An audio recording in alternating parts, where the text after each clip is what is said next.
Sergeant David Carter had been many things in his life. A soldier, a fighter, an occasional beer-chugging champion, but never a ghost. Yet here he was, slipping through the ruins of what was once Houston, a shadow among the shattered skyscrapers, a dead man walking. The Galactic Council thought they had wiped out humanity. They were wrong. And worse, they had left one very pissed-off American alive. He crouched behind the rusted husk of an overturned truck, rifle steady, watching the alien patrol pass. 4 of them, all clad in that same shimmering black armor, strutting around like they owned the place. Maybe they did. For now. Come on, you ugly sons of bitches, he muttered, adjusting his grip. His finger hovered over the trigger, but he hesitated. Ammo was low, and until he got something better than a scavenged plasma rifle with half a charge, he had to pick his fights. Then, as if on cue, something clattered in the distance. The aliens spun toward the noise, raising their sleek weapons. A shadow darted between 2 ruined buildings, and before Carter could even register what was happening, the patrol was under attack.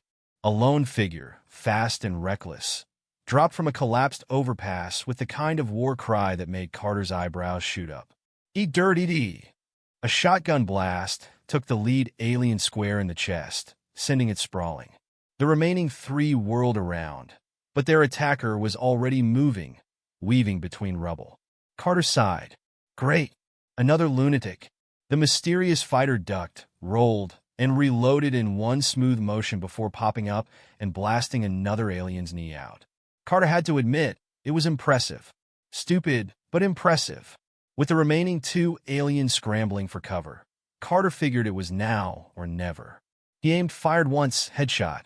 The second alien barely had time to register its buddy's collapse before Carter put a plasma bolt through its skull.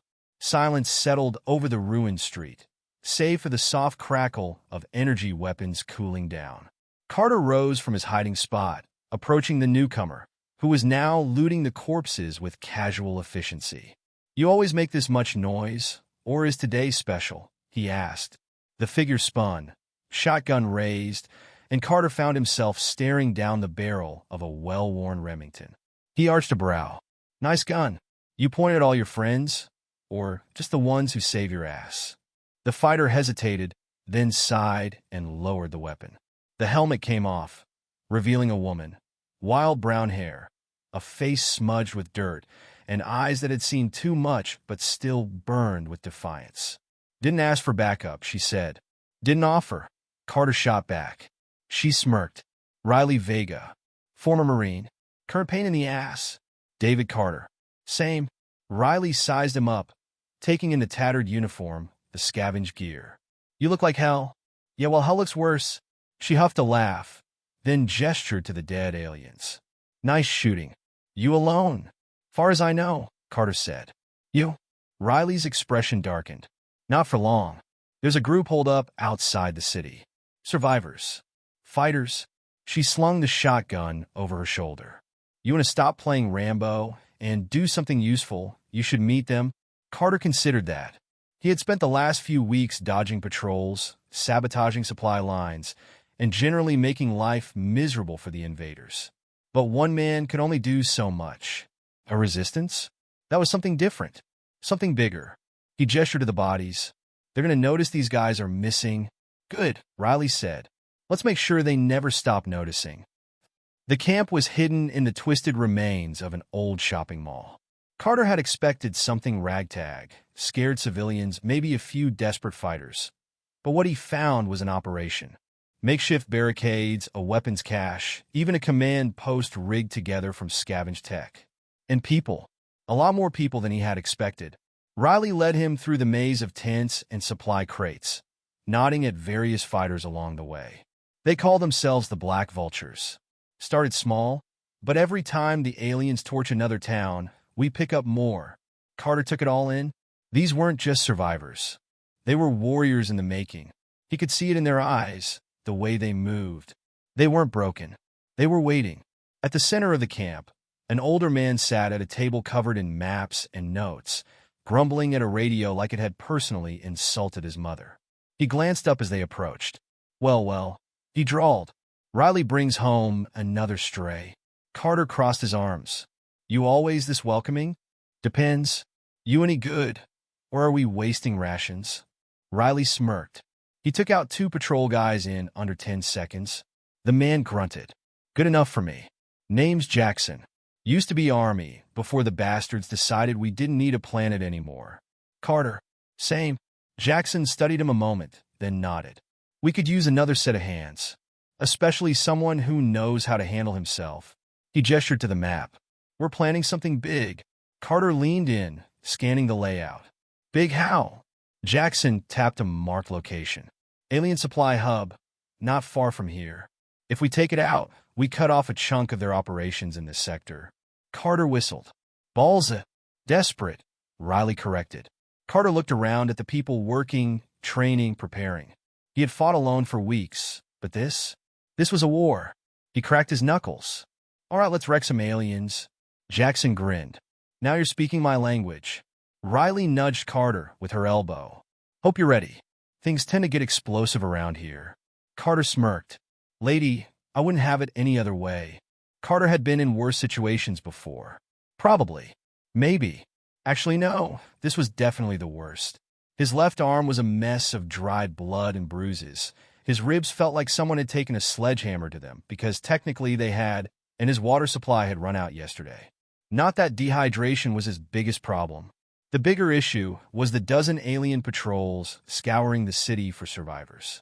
And if there was one thing Carter knew, it was that he wasn't much of a people person. Even less so when the people in question wanted him dead.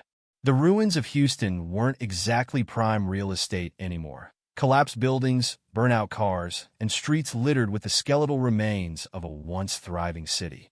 But it had its advantages. He moved like a shadow through the wreckage, slipping past patrols, scavenging whatever he could. He found an old convenience store half buried under rubble and pushed his way inside. The place had been picked clean, but he knew how to look where others didn't. A few minutes of prying floor tiles loose, and there it was, some poor bastard's emergency stash. 2 bottles of water, a can of beans, a half-melted Snickers bar. Jackpot. He unscrewed a bottle and took a long, glorious drink, sighing like a man in a beer commercial. Then he grabbed the Snickers, unwrapped it carefully, because even in the apocalypse, chocolate deserved respect, and took a bite. It tasted like dust and regret. He chewed anyway, grumbling to himself, when a noise outside made him freeze. Heavy footsteps, the unmistakable chittering of alien voices. Carter moved fast, tucking his supplies into his pack and slipping toward the back door. He peered through a crack in the wall, 3 enforcers, rifles glowing faintly, scanning the area. He could take them. Probably.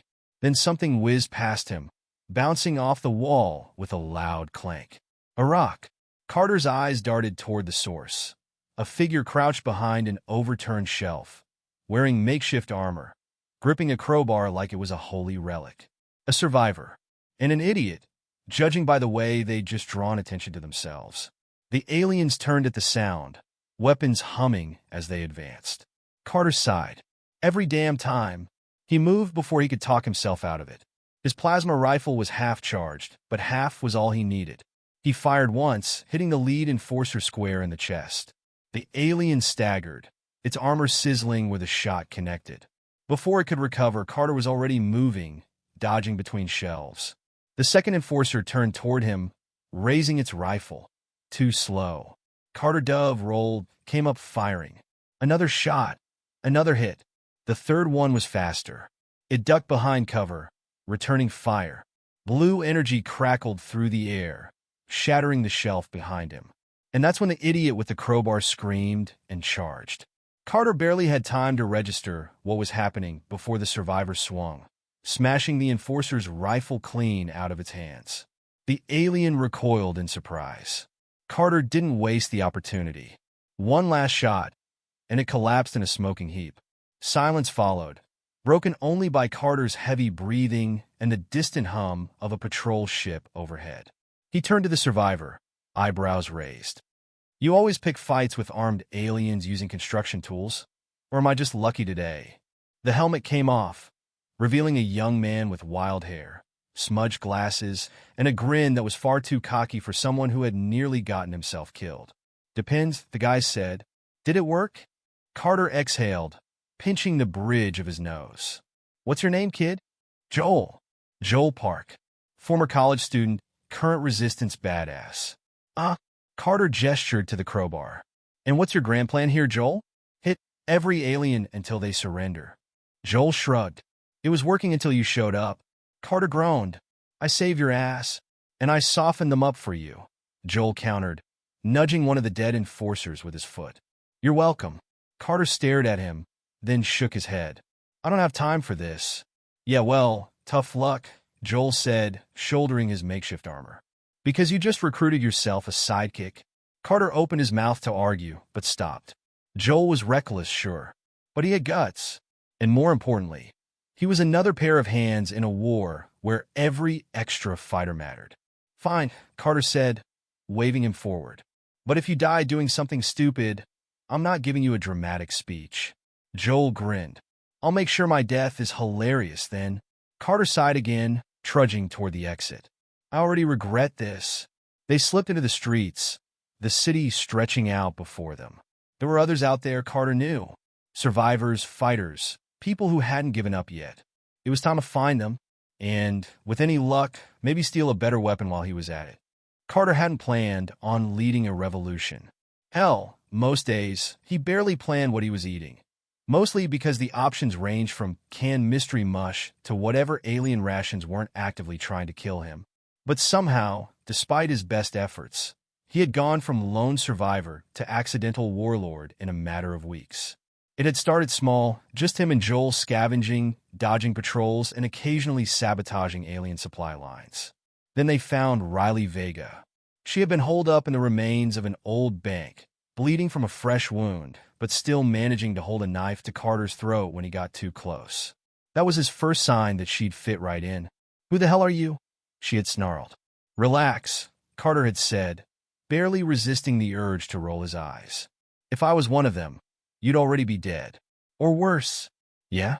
And what's worse?" Joel had picked that moment to trip over a desk, knocking over a pile of debris with an ungodly crash. Carter had sighed. "That?" Riley had stared at Joel, who was now covered in dust, looking sheepish, then back at Carter. Finally, she lowered the knife. "You idiots got food?" That was how it started. 1 became 3, then 5, then 10. Word spread. Someone was fighting back. Someone was winning. And suddenly, people started showing up. The first real test came when they took down a transport convoy. It was supposed to be a simple hit and run. Blow up the lead vehicle, grab supplies, disappear before reinforcements arrived. Easy.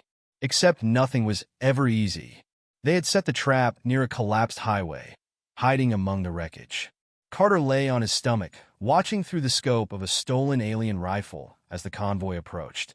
3 armored transports, 2 scout bikes, and a walking tank that looked like it could punch a hole through a battleship.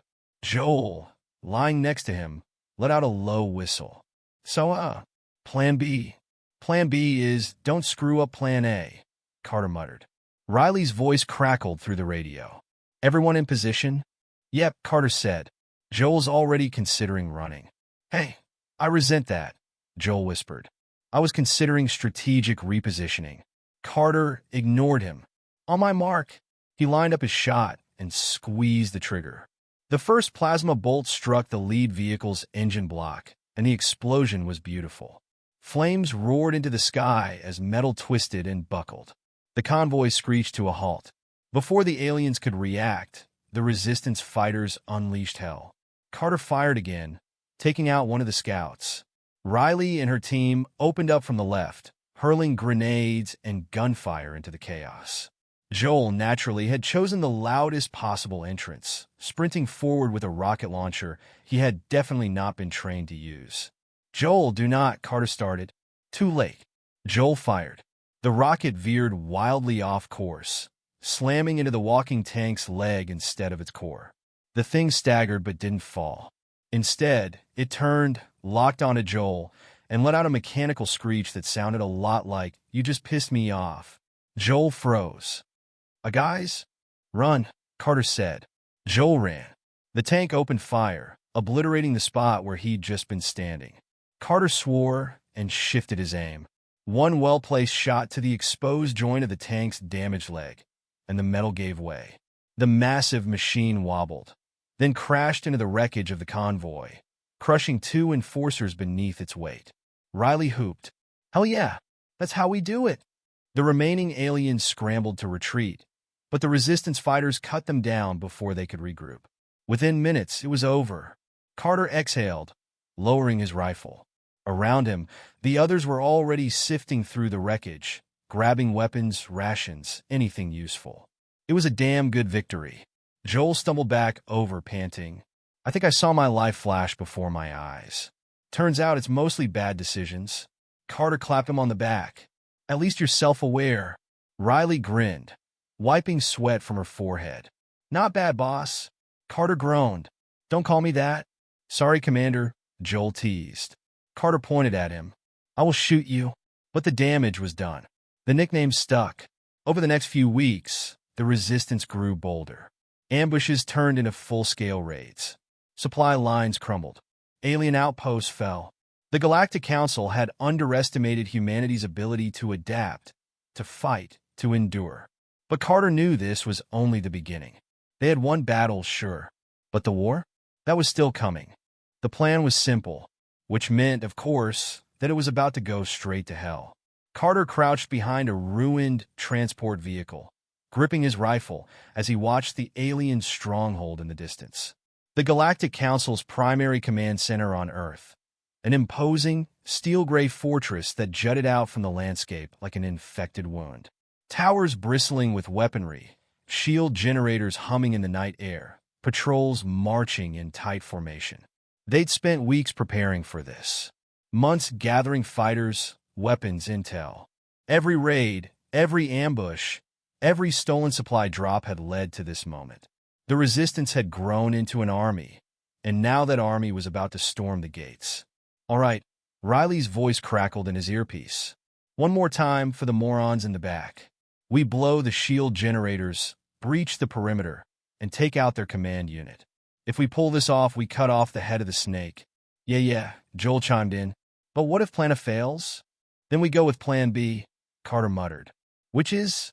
Improvise and hope we don't die." Joel groaned. "We really need better plans." Carter smirked, but didn't take his eyes off the target. "Everyone in position?" A chorus of confirmations came through the comms. Fighters hidden in the rubble. Snipers waiting on rooftops. Engineers crouched by the charges set on the shield generators. They were ready. Carter took a deep breath. "On my mark," he raised his hand. Dropped it. The night erupted. Explosions ripped through the shield generators, sending fire and debris shooting into the air. The blue energy field flickered, then collapsed. Before the aliens could recover, the resistance poured forward, weapons blazing. Carter sprinted through the chaos, dropping 2 enforcers with quick, precise shots. Riley was right behind him, her shotgun barking as she cleared the way. "Move, move," she yelled. Joel, naturally, had chosen the loudest possible approach, riding a stolen alien hoverbike straight into a cluster of enforcers, firing wildly. "Joel, what the hell?" Carter shouted. Joel hooped. "Flanking maneuver.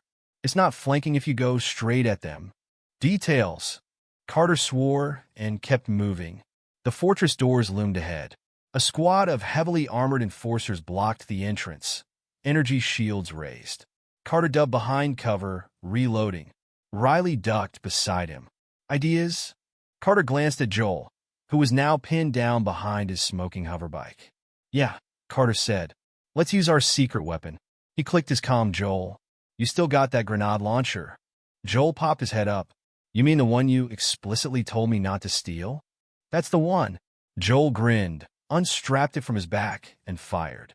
The grenade sailed through the air, slammed into the enforcers' formation, and sent them flying like bowling pins. The path was clear. "Move in," Carter ordered. The resistance fighters surged forward, pushing through the smoldering wreckage. Inside, alarms blared. Red warning lights pulsed along the corridors as Carter led the charge. He turned a corner. and came face to face with something much worse than enforcers. A warlord. The alien commander was massive, its armor gleaming obsidian, its four glowing eyes locking onto Carter like a predator spotting prey. A massive energy blade hummed to life in its hand. Carter exhaled. Well, that's unfortunate. The warlord lunged. Carter barely dodged in time, rolling as the blade carved into the floor where he had just been. He fired, but the plasma bolts bounced harmlessly off its armor. Riley jumped in, unloading her shotgun at point-blank range. The warlord barely flinched. Okay, Joel panted.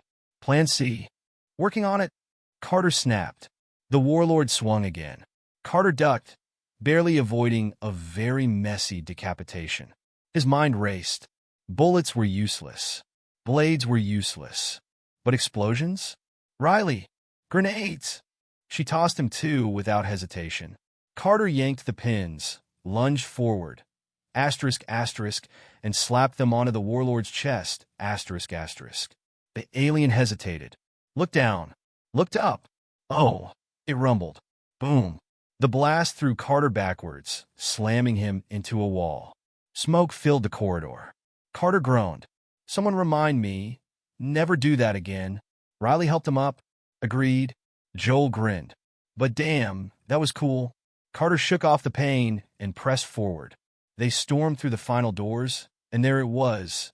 The command center. Monitors displayed alien script. A massive console pulsed with data. In the center, the communication relay that kept the Galactic Council in control of the occupation. Carter raised his rifle. Goodbye and screw you. He fired. The relay exploded, sending a shockwave through the fortress. The invasion was over. The war wasn't. But tonight? Tonight, they had won. Carter woke up to sunlight. It was a strange thing, sunlight. For so long, the sky had been filled with smoke, the air thick with the scent of burning cities and plasma fire. But now, there was warmth on his face, the kind that wasn't from an explosion or a near-death experience. His entire body ached, every muscle screaming in protest as he sat up. He was in the remains of the alien stronghold. Well, what was left of it after last night's assault? The command center was a smoldering ruin, shattered equipment sparking in the morning light. A familiar voice groaned nearby. Okay, Joel mumbled, sprawled out on a chunk of debris. Who do I talk to about getting hazard pay? Because I'm pretty sure blowing up a fortress wasn't in my original contract. Carter rubbed his face. You were a college student. You didn't have a contract. Exactly. Which means I was technically an unpaid intern in this whole saving the planet thing. And I don't know if you know this, but interns are supposed to survive their jobs. Carter snorted and pushed himself to his feet, his joints popping like firecrackers. Around them, resistance fighters were stirring, patching wounds, scavenging for supplies. Riley limped over, shotgun slung over her back, hair singed at the ends. Congratulations, Commander, she said, smirking. You somehow didn't get us all killed. Carter exhaled. I don't know if we won so much as survived harder than they did. Joel sat up, stretching. Survival is winning. That's why cockroaches are undefeated. Are you comparing us to cockroaches? Riley asked, raising an eyebrow. Joel shrugged. I mean, they tried to wipe us out. And here we are, scurrying. Carter sighed. I hate that you make a good point. They stood there for a moment, letting the weight of it sink in. The Galactic Council's grip on Earth had been shattered. Their command center was destroyed, their forces scattered. The invasion wasn't completely over. There were still alien forces on the planet, still battles to be fought. But for the first time since it all began, the tide had turned. Carter glanced toward the horizon, where the ruins of Houston stretched out before them. It was still broken, still scarred from the war. But the sky was clear. All right, he said, rolling his shoulders. Let's get to work. Riley frowned. On what? Cleaning up this mess. Pushing the rest of them off our planet. And maybe asterisk, finding some real food that isn't canned beans or alien protein paste. Joel's eyes lit up. Oh my God! Are we finally going on a real supply run? Because if we don't find a pizza place that still has a working oven, I might actually lose my mind. Carter started walking. Then let's hope the cockroaches left us a pizza joint. Joel grinned. I take full credit for that metaphor. Riley shook her head, chuckling. You're both idiots. Carter smirked. Yeah, but we're alive idiots. And for now, that was enough.